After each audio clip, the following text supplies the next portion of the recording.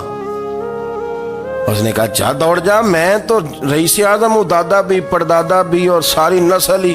اس نے کہا اچھا جیسے تو تھا ویسے ہی ہو جائے۔ پھر وہ گیا اندھے کے پاس اور جا کے کہا اللہ کے نام پہ کچھ دے۔ تو کہنے لگا رب کے نام پہ؟ یہ کھڑے ہیں اونٹ جتنے تیرے دل کرے لے دا۔ اس نے کہا کیا معنی اس بات کا؟ کہنے لگا یار تجھے کیا بتاؤں، میں تو اندھا تھا، میں نے تو کبھی دنیا دیکھی نہیں تھی، پھر اس کریم نے فضل کیا تو مجھے بڑا کچھ دکھایا۔ میں کیا بتاؤں، میرا دل کر رہا ہے کہہ دوں کہ پھر اس نے کعبہ دکھایا، پھر اس نے روضہ رسول دکھایا، پھر اس نے ریاض الجنہ کے سجدے دکھائے، پھر اس نے اپنے محبوب کے دروازے کی رونقیں دکھائیں۔ اس نے بڑا کچھ دیا، اس نے بڑا نوازا۔ میرے پاس تو شاید میں بدکار پرانا خادم، کسے در ملی نہ ٹوئی، ایت واصف یار نے نظر جو کی تھی، پھر واصف ہی ہوئی۔ یہ تو اس کا کرم ہوا۔ تو یہ وہ کہنے لگا تو اللہ کے نام پہ جان مانگ، میں وہ بھی دینے کو تیار۔ میرے پاس تو شے کوئی نہیں تھی، مجھے تو اپنا پتہ ہے، میں تو کوئی شے نہیں تھا، کچھ نہیں تھا میرے پاس۔ یہ تو ان کا کرم ہے کہ رخ ان کا ادھر ہے، اور مختصر سی میری کہانی ہے، یہ جو بھی ہے ان کی مہربانی ہے۔ تو وہ کہنے لگا میں بھی کچھ لینے نہیں آیا تھا، تیری آزمائش ہی کرنے آیا تھا، تیری عزتیں بھی سلامت رہیں گی، تیرا مال بھی سلامت رہے گا، تیری شفا بھی۔ اپنی زندگی میں کبھی بھی اللہ کی بارگاہ سے توجہ ادھر ادھر نہ کریں، چھوڑیں لوگ کیا کر رہے ہیں، دنیا کیا کہہ رہی، کبھی بھی اپنی توجہ دائیں۔ ہمارا یہ مسئلہ بن گیا کہ ہماری سیاست ہے، ہماری دنیا داری ہے، ہم بندوں کو راضی کرنا چاہتے ہیں، ہم دیکھتے ہیں کون کس طرح، اور آپ یقین کریں آپ تھک جائیں گے، بندے راضی نہیں ہوں گے، وہ نہیں راضی ہوتے۔ آپ ان کو منا کے لائیں گے تو ادھر والے نکل جائیں گے، ادھر کو منائیں گے تو ادھر والے نکل جائیں گے۔ اس چکر سے باہر آئیں، اس رب کو راضی کریں جو فرماتا ہے ان الذین آمنوا وعملوا الصالحات سیجعل لهم الرحمن ودا۔ فرمایا تو ایمان لانے کے بعد نیک عمل کر، میں لوگوں کے دلوں میں تیری محبت پیدا کر دوں گا۔ رحمان لوگوں کے دلوں میں محبت ڈال دے گا، اللہ لوگوں کے دلوں میں۔ اپنی نظر ہمیشہ اپنے رب پہ رکھیں، اتنی لمبی چوڑی دنیا داروں سے امیدیں نہ وابستہ کریں۔ میں نے دیکھا ہے لوگ کاسا لیسی کرتے ہیں، کبھی اس کے دروازے پہ کبھی اس کے دروازے پہ۔ ان چکروں سے باہر آئیں اور اپنے رب کی بارگاہ کی طرف توجہ کریں، استغفار شوق سے پڑھا کریں، اور اکیلے میں نہ، اکیلے میں حضرت رئیس المتکلمین مولانا نقی علی خان صاحب رحمۃ اللہ نے لکھا ہے کہ فرعون 500 سال حکومت کر گیا، یہاں تو 5 سال کی حکومت کی پیر لڑکھڑاتے ہیں، 500 سال۔ فرماتے اصل وجہ یہ تھی کہ دنیا جب سو جاتی تھی نا تو اوپر چادر لے کے تو مسلح پہ بیٹھ جاتا تھا اور ہاتھ باندھ کے کہتا تھا رب تو ہی ہے، میرا پردہ نہ کھولنا، مالک تو ہی ہے، کرم نوازی کرنا، میری پکڑ نہ کرنا۔ وہ بے ایمان ہو کے اگر 500 سال ہاتھ باندھے تو گزارا کر لیتا ہے، تو ایماندار ہے۔ پر مسئلہ یہ ہے کہ تو رات کو بکل مار کے ہاتھ نہیں نہ باندھتا، تو منت نہیں کرتا، تو استغفار نہیں کرتا۔ توبہ کریں تو بچے رہیں۔ وہ اتنی لمبی حکومت کر گیا چونکہ رات کو کہتا تھا مالک رب تو ہی ہے، لیکن مہربانی فرما، میری پکڑ نہ فرمایا تو اللہ نے تو اس کو مہلت دے دی۔